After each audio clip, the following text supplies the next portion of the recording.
Let's see if we are live.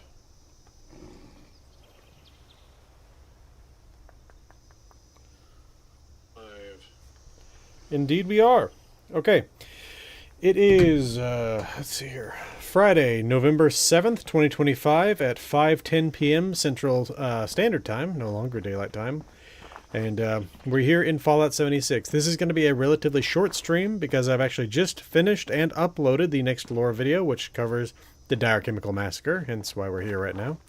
And actually, basically, once I close things out here with the stream, we'll just go directly over to the video itself. And if you guys want to stay and watch the video, that's great. Otherwise, you can watch it on your own time. Of course, it's only about 10 minutes long, so it's a pretty concise little video about the massacre that took place here of the sentient ghoul population within the mire in the 2080s. No one knows exactly when, probably close to 2086. But regardless, okay, so let's go ahead and get through the announcements. So, all right, it has been a crazy few weeks here.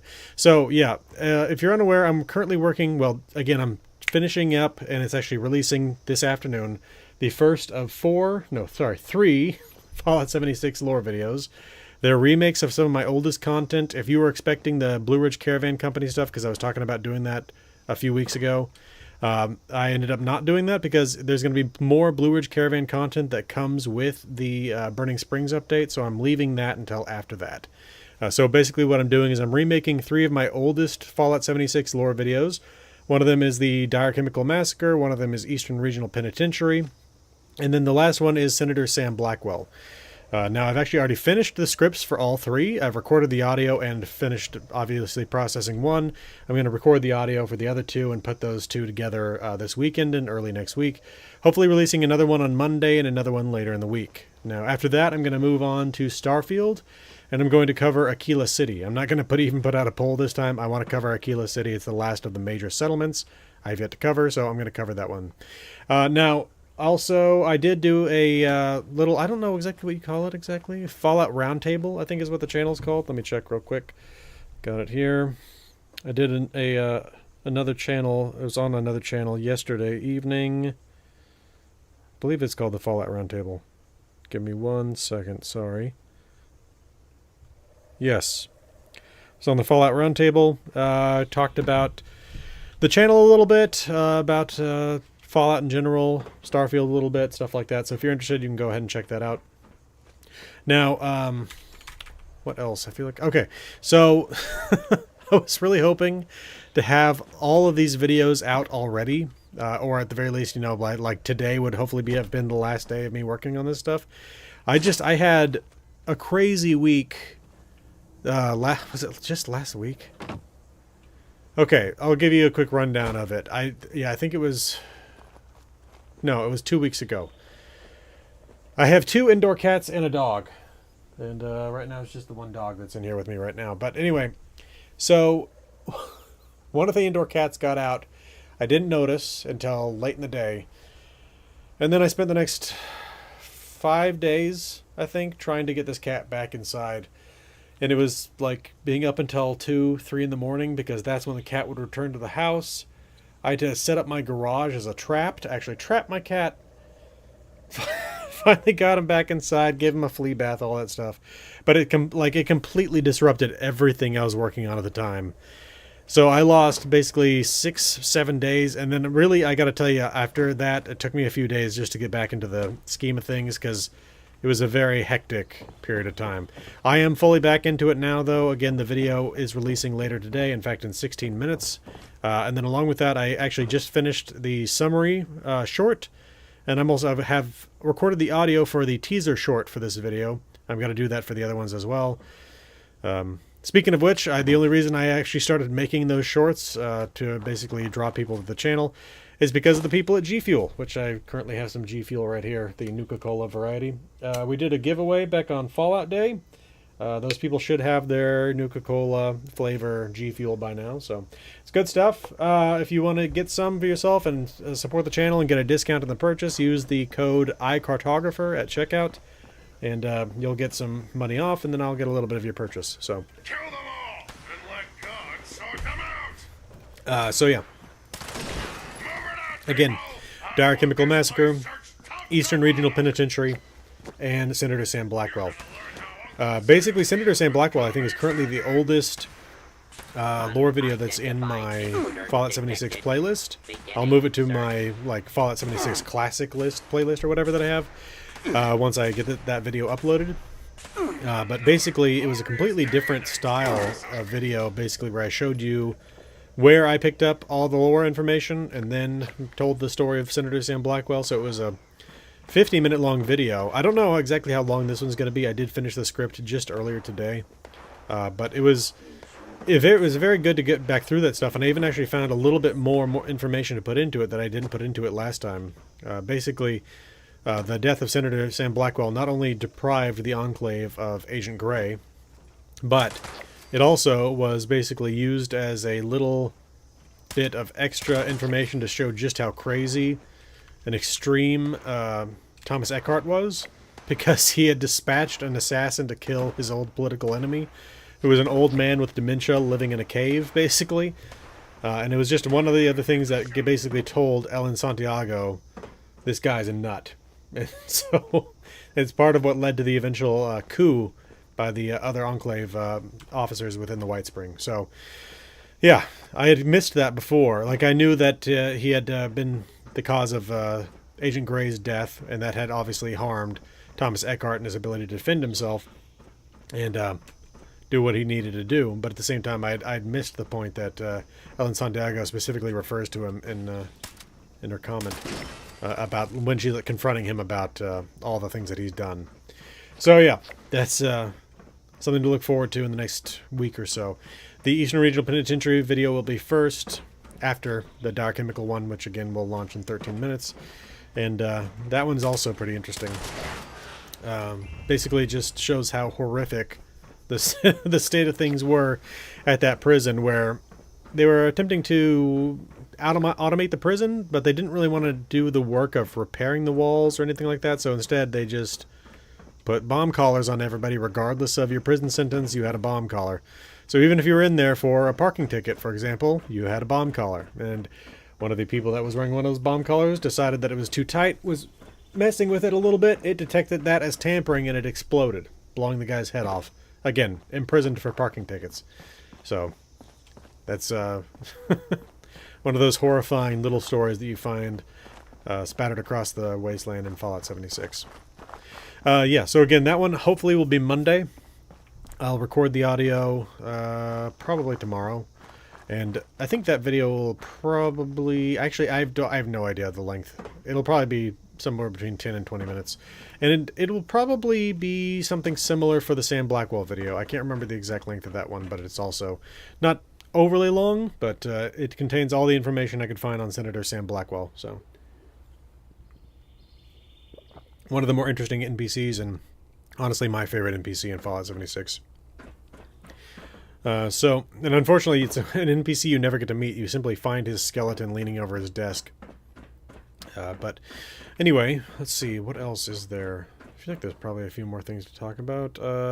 Bethesda's really pushing their anniversary edition of Fallout 4 really hard. They keep putting out posts every day with a countdown to that release. Again, for all those people out there that are really interested in, that love doing Creation Club content, I'm happy for you that you're going to get some more stuff out of that. Again, personally speaking, I don't do that kind of thing because I don't want to risk ending up putting non-canonical material into my videos. So I will not be experiencing the all that Creation Club content. What else, though? I'm trying to think if there's anything else that Bethesda's put out in the past few days. No, still no news on Starfield, which is disappointing. Nothing on Elder Scrolls that I can think of off the top of my head. So yeah, there's nothing there. Good news in, I've talked about this a little bit on some of my previous streams. Nintendo seems to be getting its ass handed to it in court. Or not really so much in court, but to an extent in court. Again, if you haven't heard me talk about this stuff a little bit before, I'll give you a little bit of background. I used to be a big fan of Nintendo. I played so many of the Zelda games, the Mario games, all that kind of stuff. Got a Game Boy Color, Game Boy Advance, Game Boy Advance SP, Game Boy DS, Game Boy 3DS, a Wii, a Nintendo 64, and a Switch. So, just to be aware, I have loved Nintendo games in the past, but the stuff that they've been up to with Pal World has been disgusting. I don't like a lot of the things that they've been doing with the Switch 2, where they can basically brick your console if they decide you do something with it that they don't like. Also, basically charging you for the most basic services, like significantly worse than than the old days. I don't know what this current situation is with things like Xbox in terms of Xbox Live, but it was definitely pretty ridiculous when they used to charge you $50 a year for Xbox Live. Hey, Daddy Dante, welcome to the stream. Hope you're having a good week. But like, Nintendo has gone so far off the rails on that end. But so, the news here, if you're not aware, they've been suing Pocket Pair, the creator of Pal World, because Nintendo refuses to innovate on their Pokemon games, and anyone that tries to, they're going to sue out of existence, or at least they're going to try to. And so that's what they've been trying to do, and they've tried to patent the ability to summon creatures out of balls, the ability to summon help in a battle, and the ability to ride an animal as a mount, which, like, so much of those things are not anything that they invented. So anyway, they just seem to have lost their patent on summoning, or they're about to lose it, it seems like. I'm doing well. I hope you're doing well, too. And yeah, again, a lot of their patents seem to be in jeopardy. These patents they've been trying to throw out to basically destroy any chance that Pocket Pair has. Hey, Sassy Lady Games, good to see you. It's good to talk to you the other night. Yeah, and again, if you missed it, in 8 minutes, the Dire Chemical lore video is going to be launching, so I'll be closing the stream out and we'll be heading over there. Just a short one today, so I can again get back to working on the shorts that I got to release for these things. But yeah, it was great to talk to you and the other guys. If you guys missed it earlier, I was on the Fallout Roundtable, so go check that out. Had a fun conversation about Fallout and Starfield and all that kind of stuff. So, but yeah, so again, just back to the Nintendo stuff for one more second there. I'm happy to hear that they're basically seem to be losing the patent game, because that stuff has been making me angry. Oh yeah, I got the Diablo 2 remastered a while back. I need to actually play it more. Diablo 2 is one of those games, like, it's the case with, like, basically all ARPGs of that style. I always wanted to, like, basically clear the entire world in a single sitting, so that there'd be no enemies anywhere at any point in time. But it's always one of those things where it's like, you get halfway through whatever that monastery is, I can't remember, at the end of Act 1, and it's like, gotta go do something, and then you lose your progress. Yeah, I always enjoyed Fallout, or sorry, not Fallout, Diablo 2. Good times. Also played Diablo 1 back in the day. That was a trip when it first came out. Let's see. I didn't actually play it when it originally came out, but I probably played it a couple of years after. One of my friends had it. It was one of those things where his family used nothing but Mac computers, and Blizzard was one of the few companies to really put their games out on both Mac and PC. So he had the Warcraft games and the Diablo games and StarCraft and stuff like that. And so that was always fun. He also seemed to be something of like a little bit of a lore master of the Diablo universe, which is interesting content there too, in terms of the different demonic princes and stuff like that. Just with Diablo, Mephisto, and Baal, but then there's also all the lesser ones like Duriel and Andariel and all the other little demons. Of course, I feel like I don't know the lore well enough before Diablo 3 to really talk about it, but given what he told me, it does feel like it was something of a departure when they did Diablo 3. And suddenly, all humanity were descendants of the Nephilim. And the Nephilim, in the biblical sense, are the children of angels and people. But in the Diablo sense, the Nephilim are children of demons and angels, which is why humanity has aspects of good and evil within us. It's an interesting creation myth. In the same sense, one of those Babylonian creation myths where, like, humanity was spawned out of the blood of Tiamat, the goddess of chaos. And so, again, that's why we contain good and evil. But, anyway. Yeah, going back through the dire chemical stuff, funny thing was, like, I was looking at it and I was like, I really don't want to have to create an entire new character to go do the Tracking Unknowns quest. Because if you're unaware, the Dire Chemical Massacre content is all related directly to the quest Tracking Unknowns. Like, obviously, there's a bunch of background information. I also included things from, specifically, like, the Daniel Whitby story, and also just general information about ghouls from across the Fallout universe.